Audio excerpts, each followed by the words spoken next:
2 Corinthians 3:13. And don't sneeze this time. 3:17. We just had to do another take because I sneezed in the middle of the last one, so sorry about that. Now the Lord is the Spirit, and where the Spirit of the Lord is, there is freedom. This is the YouVersion app verse of the day. Yep, and how do we talk about this, Stephen? I really am a bit perplexed by the whole thing. It doesn't make sense to you? Well, not really. I mean, it does. It does make sense, but it sounds like if you have the Spirit, you're free, and if you don't have the Spirit, you're not. So it feels like it's, tell me what it means. Well, the context is Paul talking about his own ministry amongst the Corinthians, which obviously was, some people were questioning, saying, now you're sort of talking a bit different to what it says in our Bible, for them, which is our Old Testament, the Jewish scriptures. And so Paul is justifying why he is doing things the way he is because the Holy Spirit has come and the Holy Spirit leads us into truth, and is contrasting the Holy Spirit being with us, leading and guiding us, with the Old Testament scriptures, which are written down. And his point is that ultimately they don't bring life. So the law doesn't bring life. Yep. Yeah, the letter, things written down, the letter of all things written down. You know, the Bible itself doesn't bring life. The Bible leads us to Jesus, teaches us stuff about the Holy Spirit, but the Bible itself doesn't bring life. It's the Spirit that brings life. And so this is what Paul was talking about here, that where the Spirit of the Lord is, if God is in our midst through the Holy Spirit, then there'll be freedom in what we do. Okay, so using a modern day example, how would you explain that? Well, I think it can come down to some ways that people use the Bible. They try to make the Bible into a rule book and a way of life, where the Bible is not that. It's a set of stories about how people interacted with a living God who is alive and well right now in our midst, and gives us guidance in how to listen, how to perceive what God's doing.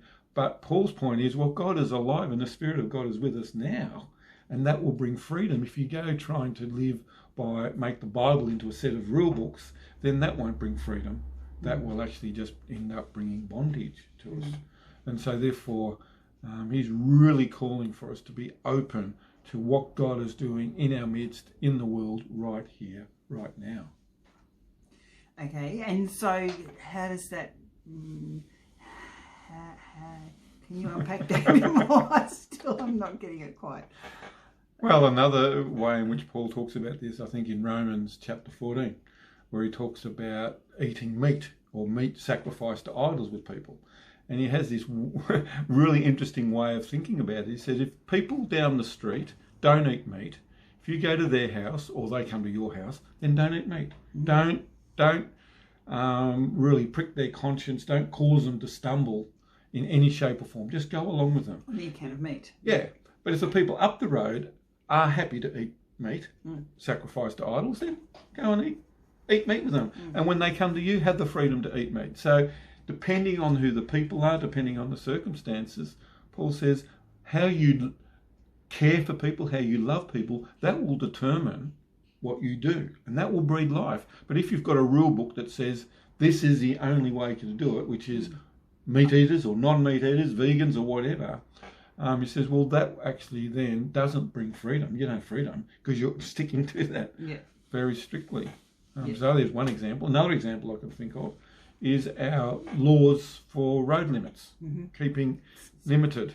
You know, when we obey the road laws and the speed limits so that there's order, so that there's safety.